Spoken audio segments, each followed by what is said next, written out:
সকাল সকাল রান্নাঘরে তুমুল ব্যস্ততা টুম্পার। গোলগাল চেহারা আর ফর্সা গঠনের ৩৫ বছর বয়সী এই নারী এ বাড়িতে আছে বছর ৬ ধরেই। রান্নার মূল দায়িত্বটা তার কাঁধেই, তবে সাহায্যকারী হিসেবে তার সাথে আছে ৫৫ ছুঁই ছুঁই পারুল খালা। কাজের ফাঁকে ফাঁকে টুম্পার মুখে অনর্গল খই ফুটছে।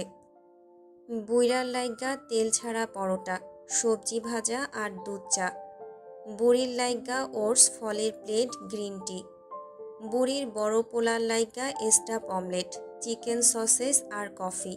বুড়ির নাতি খাইব double chicken sandwich, cheese omelette, hash brown আর ১ গ্লাস জুস। বুড়ির নাতনি ফ্রেঞ্চ টোস্ট, সসেস, দুধ। বুড়ির পারুল খালা এতক্ষণ রান্নাঘর ঝাড়ু দিচ্ছিল। হাতে থাকা ঝাড়ুটা একপাশে রেখে পারুল খালা ধমকের সুরে বলে উঠলেন, চুপ কর, চুপ কর। আয়শা হুনলে ঘাট ধুইরা বাহির করব তোরে। বিরক্তিতে মুখ ঝামটা মেরে টুম্পা বলল, তুমি চুপ করো তো খালা। প্রতিদিন এক একজনের লাইগা এক এক পদের খাবার বানাইতে আর ভালো লাগে না? সকাল সকাল উইঠা একটা জিনিস রাইন্ধা দিমু, সবাই হেইডা খাইব, তা না। অগর এক একজনের পেটে এক এক জিনিস ঢুকান লাগব। তুই তাও এইটির নাম মুখস্থ কইতে পারস, আমি তো তাও পারি না। তুই না থাকলে যে কেমনে কি করতাম। হন্তদন্ত হয়ে কিচেনে পা রাখল ঝিলমিল, চোখে মুখে রাজ্যের তাড়াতাড়। ও টুম্পা আন্টি, তাড়াতাড়ি আমাকে কিছু বানিয়ে দাও তো। পেছন ফিরে ঝিলমিলকে দেখে টুম্পা অবাক। তুমি এইখানে এত সকালে? হ্যাঁ, জলদি কিছু একটা বানিয়ে দাও। কি বানামো? বারিশ চাচ্চুর জন্য কিছু একটা বানিয়ে দাও। সকালে উনি কি খান? দ্রুত কিছু একটা রেঁধে দাও। আর শোনো, একদম বলবে না এটা তুমি বানিয়েছো। বলবে এই রান্নাটা আমি, মানে ঝিলমিল করেছে। ওকে, এখন চটজলদি হাত চালাও। টুম্পার কণ্ঠে এবার একরাশ কৌতূহল। হ, এখন তো সবার জন্যই রানমো, ছোট ভাইয়েরটাও রানমো। কিন্তু তোমার এত অস্থির লাগতেছে কেন? পরে বলবো, আগে রান্না করো, ওনারটা আগে করো, মনে থাকে যেন। ক্রেডিট কিন্তু আমার। কথা শেষ করেই ঝিলমিল দ্রুত পায়ে পেছন ফিরতেই শক্ত কিছুর সাথে ধাক্কা খেল। সঙ্গে সঙ্গেই নাকে এসে ঠেকল টম ফোর্ড পারফিউমের অতি চেনা সেই কড়া সুবাস। ২ পা পিছিয়ে মুখ তুলে সামনে দাঁড়ানো পুরুষটিকে দেখা মাত্রই পায়ের নখ থেকে মাথার চুল পর্যন্ত বৈদ্যুতিক তরঙ্গ খেলে গেল ঝিলমিলের শরীরে। বারিশ এক পলক ঝিলমিলের দিকে তাকিয়ে তাকে একপাশে সরিয়ে দিল। এরপর টুম্পার দিকে তাকিয়ে তার গম্ভীর নির্দেশ, টুম্পা, আপনি আপাতত কিচেন থেকে বের হন। পারুল খালার দিকে চোখ ফিরতেই যোগ করল, খালা, আপনিও। পারুল খালা কিছুটা থতমত খেয়ে বলে উঠলেন, কিন্তু কেন বাবা? ঝিলমিল আমার জন্য খাবার তৈরি করবে। ও মা, কেন? ঝিলমিল কেন করবে ভাইজান? আমরা তো আছি। আমরা। বারিশের কণ্ঠে এবার খানিকটা কঠোরতা। আমি আপনাদের যেতে বলেছি, বের হন এখান থেকে। টুম্পা আর পারুল খালা একে অপরের দিকে তাকালো। ঝিলমিল চোখের ইশারায় যেতে নিষেধ করল, তবে বারিশের দিকে তাকিয়ে আর দাঁড়িয়ে থাকলো না তারা, চলে গেল। রান্নাঘর থেকে তারা বেরিয়ে যেতেই তাদের পেছন পেছন বারিশও খানিকটা এগোলো। ঝিলমিল এই সুযোগে দ্রুত পায়ে এসে টুম্পার হাতটা চেপে ধরল, ফিসফিসিয়ে বলল, দাঁড়াও, উনি সকালে কি খান? চটজলদি উত্তর দিল টুম্পা, 2টো সানি সাইড আপ ডিম, মাল্টিগ্রেন ব্রেড টোস্ট আর চিনি ছাড়া ব্ল্যাক কফি। টুম্পা, আপনাকে চলে আসতে বলেছি। বাইরে থেকে বারিশের গমগমে কণ্ঠস্বর ভেসে আসতে সময় লাগলো না। ভয়ে টুম্পার এক মুহূর্ত দাঁড়ালো না। বারিশ পুনরায় কিচেনে প্রবেশ করে ভেতরে থাকা ছোট ডাইনিং টেবিলের চেয়ারটায় গিয়ে বসল। পকেট থেকে ফোনটা বের করে স্ক্রিনে ডুব দিল সে। ঝিলমিল বারিশের ঠিক সামনে গিয়ে দাঁড়িয়ে বলল, আপনি কিন্তু এবার বাড়াবাড়ি করছেন। ফোনের পর্দা থেকে চোখ না সরিয়েই বারিশের নির্লিপ্ত জবাব, তাহলে চলো, তোমাকে তোমার বাড়ি রেখে আসি। এটা কেমন কথা? ওরা থাকতে আমি কেন এসব করতে যাব? তাহলে কি ওদের কাছ থেকে বরখাস্ত করব? আচ্ছা, আমি ওদের ডেকে বলে দিচ্ছি কাল থেকে যেন এ বাড়ির আর কোনো কাজে হাত না দেয়। চেয়ার ছেড়ে বারিশ উঠে দাঁড়াতে নিতেই ঝিলমিল তড়িৎ বেগে তার শক্ত বাহু আঁকড়ে ধরল। থাক, ওদের রিজিকে হাত দিয়েন না, বানাচ্ছি আপনার খাবার। বারিশ আবার বসে পড়তেই ঝিলমিল কাউন্টার টপের দিকে এগিয়ে গেল। ইন্ডিকেটর বাটন চেপে ইন্ডাকশন ওভেনটি চালু করে তার উপর বসিয়ে দিল ননস্টিক ফ্রাই প্যান। এরপর ফ্রিজটা খুলে দুটো ডিম হাতে নিল সে। ডিম সে ভাজতে পারে, এতটুকু করতে তার কোনো সমস্যা নেই। একটা ডিম নিজের কপালে ঠেস দিল ভাঙার জন্য, কিন্তু ভাঙল না। দ্বিতীয়বার চেষ্টা করেও ব্যর্থ হয়ে তাকালো বারিশের দিকে। বারিশের পুরো মনোযোগ তখনও ফোনের স্ক্রিনে নিবদ্ধ। ঝিলমিল তার দিকে এগিয়ে গেল গটগট করে। আলতো করে বারিশের এক মুঠো চুল ধরে মাথাটা উঁচিয়ে ধরল সে।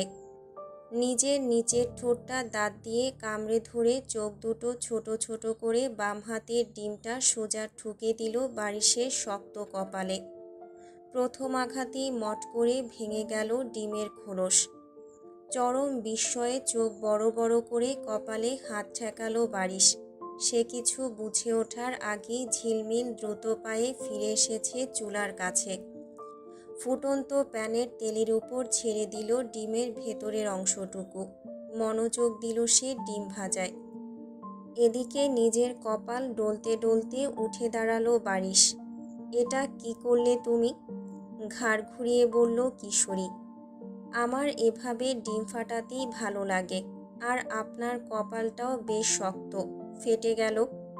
তাই বলে তুমি আমার কপালে ডিম ফাটাবে? বসে আছেন কেন এখানে? বাহিরে গিয়ে বসুন, না হলে যেটা আছে ওটাও ফাটাবো। বারিশ কিছুক্ষণ চোখ মুখ শক্ত করে দাঁড়িয়ে রইল। তার চোয়াল জোড়া কঠিন, চোখের তারায় তীব্র বিরক্তি। ঝিলমিলের দিকে তপ্ত চোখে তাকিয়ে নিচু ও ভারী গলায় শুধু একটা শব্দই উচ্চারণ করল সে, স্টুপিড। বলেই গটগট করে কিচেন থেকে বের হয়ে ডাইনিং টেবিলের একটা চেয়ার টেনে বসল। শিউলি বেগম নিচে এসে রান্নাঘরের ভেতরে ঝিলমিলকে দেখে তার চোখ কপালে উঠল। অবাক হয়ে বললেন, এ কি ঝিলমিল, তুমি কি করছো এখানে? ঝিলমিল অত্যন্ত অসহায় কণ্ঠে বলল, খাবার বানাচ্ছি চাচি। খিদে পেয়েছে বুঝি? টুম্পাকে বললেই তো করে দিত। এই টুম্পা, কোথায় তুই? এত সকাল হয়ে গেছে, এখনো রান্না বান্নার কোনো তোড়জোড় নেই। শিউলির চড়া ডাক শুনে তড়িঘড়ি করে রান্নাঘরে ঢুকলো টুম্পা। তোমার দেওরি তো আইসা বাহির কইরা দিল আমাগো। বলল আজ থাইকা ঝিলমিল যেন রান্না করে। আমাগো কি দোষ? আমরা তো আইসা সকালে নাস্তার তোড়জোড়ি করতাছিলাম। ঝিলমিলও টুম্পার কথায় সায় দিয়ে যোগ করল, হ্যাঁ চাচি, বারিশ চাচুই ওদের চলে যেতে বলেছে। ওদের কোনো দোষ নেই। কিন্তু কেন? ওনার জন্য যেন আমি খাবার বানাই। এটা কেমন কথা? বাড়িতে এত মানুষ থাকতে তুমি কেন রান্নাঘরে খাটবে? কি জানি, এটা তার কেমন অদ্ভুত যুক্তি। আরও অনেক কাজ দিয়েছে আমাকে। কথাটা শুনে শিউলি বেগম স্তব্ধ হয়ে গেলেন। ছেলেটা নিশ্চিত দিঘিকে হারিয়ে পুরোপুরি মানসিক ভারসাম্য হারিয়েছে। তা না হলে এই বাচ্চা মেয়েটার উপর এমন অত্যাচার কেন করবে? তিনি রান্নাঘর থেকে বেরিয়ে সরাসরি বারিশের সামনে গিয়ে দাঁড়ালেন। ক্ষিপ্ত গলায় বললেন, মাথা খারাপ হয়েছে তোমার তরঙ্গ? ঝিলমিলকে কেন রান্নাঘরে ঢুকিয়েছ? বারিশ ফোনের স্ক্রিনে ব্যস্ত। নির্লিপ্ত ভঙ্গিতে জবাব দিল, রান্না করবে আমার জন্য। ওকে দিয়ে রান্না করাবে মানে? ও আমার বউ। ওকে দিয়ে কি করাবো আর না করাবো সেটা একান্তই আমার ব্যক্তিগত ইচ্ছা। তুমি এই বিষয়ে কথা না বললেই খুশি হব। ওকে ওর কাজ করতে দাও। শিউলি বেগম এবার একটু নরম স্বরে বোঝানোর চেষ্টা করলেন। আরে, তুমি বুঝতে পারছো না কেন? ওর বয়স কতটুকু? এসব রান্না বান্নার কাজও করেছে কখনো? কাল বিয়ে করে আজই ওকে রান্নাঘরে ঢুকিয়ে দিলে। ওর বাপের বাড়ির মানুষ জানতে পারলে কি ভাববে বুঝতে পারছো? বারিশের কণ্ঠে কোনো দ্বিধা ছাড়াই অত্যন্ত শীতল গলায় বলল, ওদের সমস্যা হলে এসে নিয়ে যাক ওকে। তবে এই বাড়িতে থাকতে হলে ও আমার নিয়মেই চলবে। তরঙ্গ, তুমি তুমি চুপ করো বৌমা। আমার ছেলে একদম ঠিক বলেছে।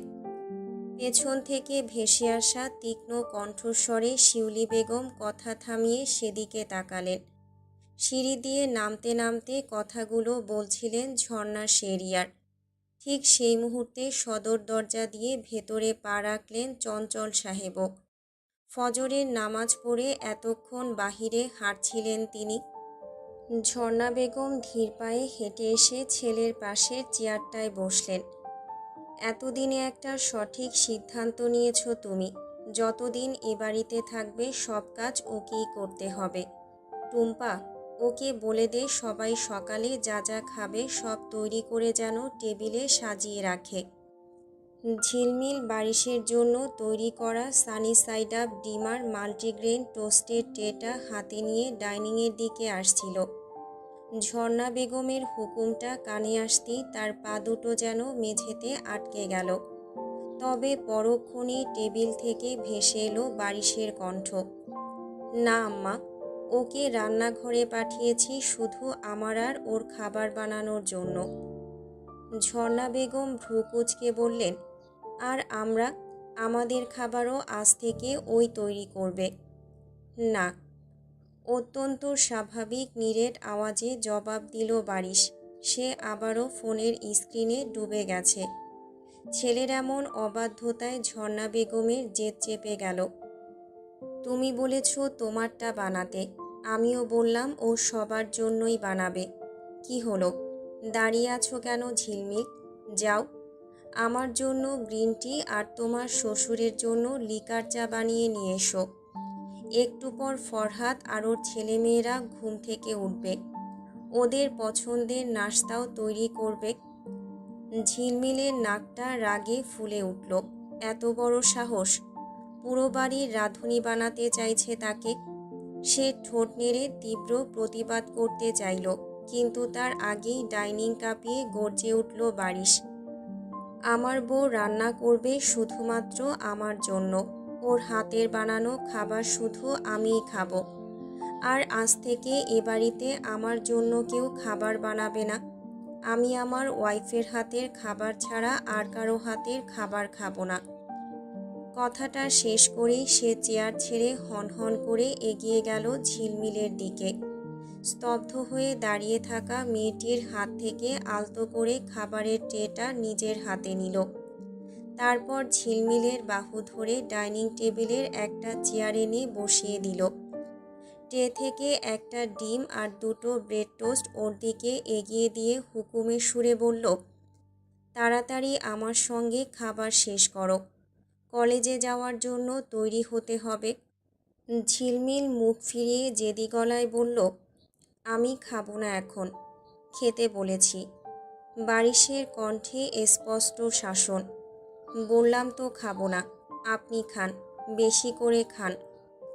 ঝিলমিলের এমন মুখে মুখে তর্কে বারিশের হাতটা মুহূর্তের মধ্যে শূন্যে উঠে গেল। কিন্তু সেই হাত ঝিলমিলের নরম গালে স্পর্শ করার আগেই চঞ্চল সাহেব দ্রুত এগিয়ে এসে শক্ত করে বারিশের কবজিটা চেপে ধরলেন। যদিও বারিশ আঘাত করত না, কেবল ভয় দেখানোর জন্যই হাত তুলেছিল। চঞ্চল সাহেবের চোখ মুখ রাগে লাল হয়ে উঠেছে। তিনি কড়া গলায় বললেন, বেয়াদবির সীমা ছাড়িয়ে যাচ্ছ তরঙ্গ। আমার সামনে দাঁড়িয়ে ঝিলমিলের গায়ে হাত তোলার সাহস কি করে হয় তোমার? বারিশ কোনো উত্তর দিল না। তার মুখাব্যয় থমথম করছে। এদিকে ঝিলমিল আতঙ্কে এখনো চোখ দুটো শক্ত করে বন্ধ করে রেখেছে। ডাইনিংয়ের এই তুলকালাম কাণ্ড দেখে ঝর্ণা বেগম বাকরুদ্ধ হয়ে বসে রইলেন। ছেলে তার এসব কি বলছে? এ বাড়ির আর কারো হাতে রান্না খাবে না মানে কি? ও কি যৌথ পরিবার থেকেও একদিনের মাথায় বউ নিয়ে আলাদা সংসার পাততে চাইছে? চঞ্চল শেরিয়ারের ভেতরের ক্ষোভ এবার বিস্ফোরণের মতো ফেটে পড়ল।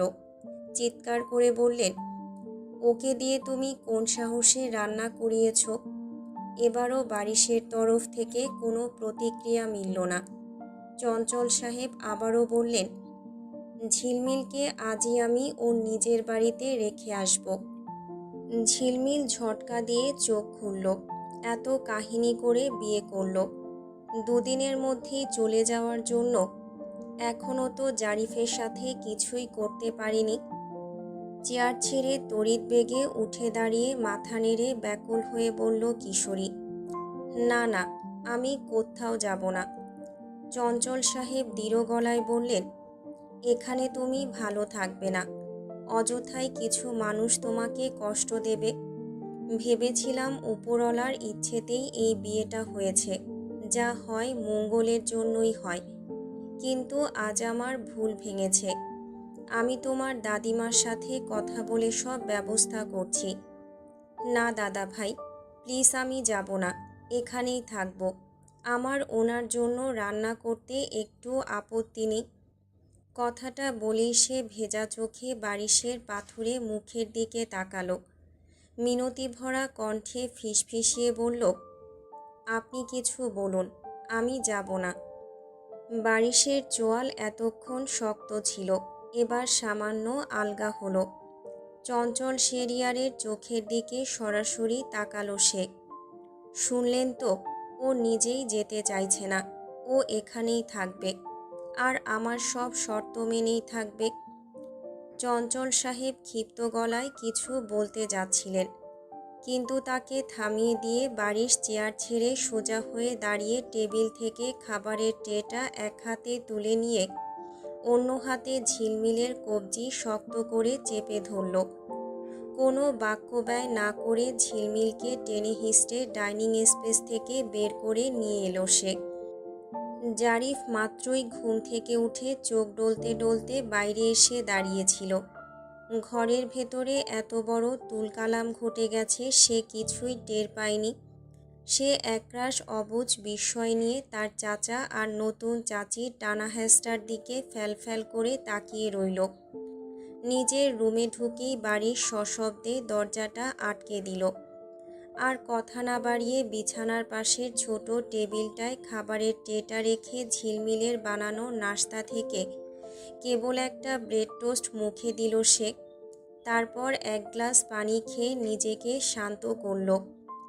ঘড়ির দিকে তাকিয়ে বলল বারিশ, বাকিটা শেষ করে 10 মিনিটের মধ্যে তৈরি হবে, বলে সে নিজের কাপড় নিয়ে ওয়াশরুমে চলে গেল। ঝিলমিলও বাধ্য মেয়ের মতো খেয়ে নিল বাকি খাবার। চৌধুরী বাড়িতে সকালে নাস্তা শেষ করে নূরজাহান চৌধুরী, আলতাফ চৌধুরী আর তাহসিন তিনজন একসঙ্গে সদর দরজা দিয়ে বাইরের দিকে বের হচ্ছিলেন। অফিসে যাবে তারা। মেহেরাজ তখনও নিজের ঘরে ঘুমোচ্ছে। সে আরও কিছুটা পরে অফিসে যাবে। কিন্তু সদর দরজার কাছে আসতেই আচমকা থমকে গেল 3 জোড়া পা। চোখের পলকে সবার মুখের অভিব্যক্তি বদলে গেল। সামনে এসে দাঁড়িয়ে আছে দিঘি। তার পুরো অবস্থাটা চরম এলোমেলো। চোখের নিচে কালচে কালি পড়ে গেছে, মাথার চুলগুলো অবিন্যস্ত। বিগত এই কদিন সে যে প্রচণ্ড নেশা করেছে তা তাকে দেখলেই নিশ্চিত বোঝা যাচ্ছে। দিঘিকে এই অবস্থায় ঘরের দোরগোড়ায় দেখে তাহসিনের ভেতরটা কেমন করে উঠল। মা! শব্দটা সে উচ্চারণ করতে না করতেই নূরজাহান চৌধুরীর হাত এসে পড়ল দিঘির গালে। সজোরে এক থাপ্পড় খেয়েও দিঘি সম্পূর্ণ নির্বাক রইল। গালে দ্বিতীয় থাপ্পড়টা পড়ার আগেই আলতাফ চৌধুরী দ্রুত মাকে জড়িয়ে ধরে একপাশে সরিয়ে নিয়ে এসে বললেন, মাথা ঠান্ডা রাখো আম্মা, ওর সাথে আমাকে কথা বলতে দাও। নূরজাহান চৌধুরী রাগে কাঁপতে কাঁপতে চিৎকার করে উঠলেন, কোনো কথা বলার প্রয়োজন নেই, বের হয়ে যেতে বলো ওকে, না হলে আজ আমি একে জানে মেরে ফেলব। আলতাফ চৌধুরী মাকে শান্ত করার চেষ্টা করতে করতে বোনের দিকে তাকিয়ে ক্ষিপ্ত গলায় বলল, কোথায় ছিলি তুই এতদিন? ফ্রেন্ডের বাসায়। আলতাফ দাঁতে দাঁত চেপে বলল, বিয়ে করবি না সেটা আমাকে বলে দেখতিস, তোর জন্য আজ আমার মেয়েটার জীবনটা পুরো সর্বনাশ হয়ে গেল। কি হয়েছে? দেখি খানিকটা কপাল কুঁচকে তাকালো। আম্মা বারিশের সাথে ঝিলমিলের বিয়ে দিয়ে দিয়েছে। কথাটা শুনে খুব একটা অবাক হলো না দিঘি। সে খুব স্বাভাবিক গলায় বলল, এতে সর্বনাশের কি আছে? নূরজাহান চৌধুরী তেড়ে এসে দিঘির চুল ধরলেন। আবার বলছো সর্বনাশের কি আছে? তোমার জন্য আমার ছোট্ট সোনাটাকে এই কাঁচা বয়সে বিয়ে দিতে হয়েছে। দিঘি মায়ের হাতে টানের তোয়াক্কা না করে উল্টো বলল, দিলে কেন? এত সম্মানের চিন্তা করো কেন তুমি? আমাদের থেকে কি তোমার ওই সম্মান এতই বড়? এবার নূরজাহান চৌধুরী আরও রেগে গেলেন। তিনি চরম আক্রোশে এক ঝটকা মেরে মাটিতে ফেলে দিলেন দিঘিকে। শক্ত মেঝেতে পড়ার আগেই তাহসিন তৎক্ষণাৎ এগিয়ে এসে দিঘির দুই বাহু শক্ত করে ধরে ফেলল। দিঘি সোজা হয়ে দাঁড়িয়ে তাকালো তাহসিনের দিকে। কেমন এক অদ্ভুত শূন্য আর নির্বাক চাহনি। তাহসিন নিজেকে সামলে নিয়ে আলতো করে ছেড়ে দিল দিঘিকে। দিঘিও আর এক মুহূর্ত সেখানে দাঁড়ালো না। উপস্থিত কারো পরোয়া না করে সে ভেতরের দিকে যেতে যেতে বলল, আজ সারাদিন ঘুমাবো, কাল থেকে আমিও অফিসে জয়েন করব। ডিরেক্টরস কেবিনটা যেন একদম রেডি থাকে। মেয়ের এই খামখেয়ালিপনা আর কথার কোনো পাত্তাই দিলেন না নূরজাহান চৌধুরী। আলতাফ চৌধুরীও মুখ ফিরিয়ে নিলেন, কারণ তারা ভালো করেই জানেন এই মেয়ের কথাবার্তার কোনো আগামাথা নেই, কোনো ঠিক ঠিকানা নেই। তারা দুজনেই চলে যেতে লাগলেন। তবে ঠায় দাঁড়িয়ে রইল তাহসিন। তার স্থির দৃষ্টিটা তখনও দিঘির চলে যাওয়ার দিকেই নিবদ্ধ। গাড়িতে বসে স্টিয়ারিংয়ে হাত রেখে ঝিলমিলের জন্য অপেক্ষা করছিল বারিশ। সদর গেটের দিকে তীক্ষ্ণ দৃষ্টি দিতেই দেখল দ্রুত পায়ে এগিয়ে আসছে মেয়েটা। সে গাড়ির ভেতর থেকেই হাত বাড়িয়ে পাশের দরজাটা খুলে দিল। ঝিলমিল ভেতরে আসতেই বারিশের চোখ গেল ওর মাথার দিকে। চুল বাঁধা একদমই গোছানো হয়নি। মেয়েটা সিটে এসে বসতেই বারিশ সোজা প্রশ্ন করল, চুলের অবস্থা এমন কেন?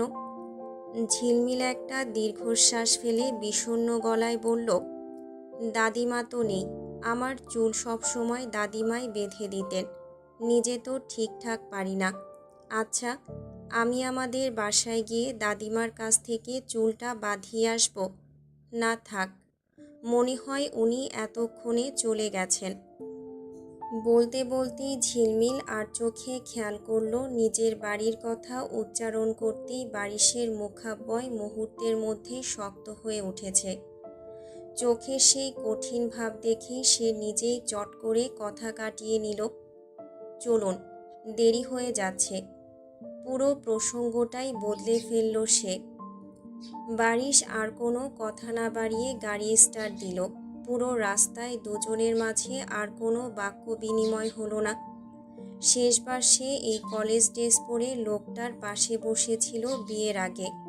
তখনও সে দূরতম কল্পনাতেও ভাবেনি সৃষ্টিকর্তা তাদের দুজনকে এমন একটা সম্পূর্ণ ভিন্ন ও জটিল বাঁধনে ফেলে দেবেন। কি থেকে যে কি হয়ে গেল, কি এক কাণ্ডই না করে বসল সে। পাশ ফিরে তাকালো মানুষটার দিকে ঝিলমিল। চোখে মুখে রাজ্যের বিরক্তি নিয়ে গাড়ি চালাতে ব্যস্ত সে। লোকটা কি আসলেই বিরক্ত, নাকি এর চেহারাই এমন?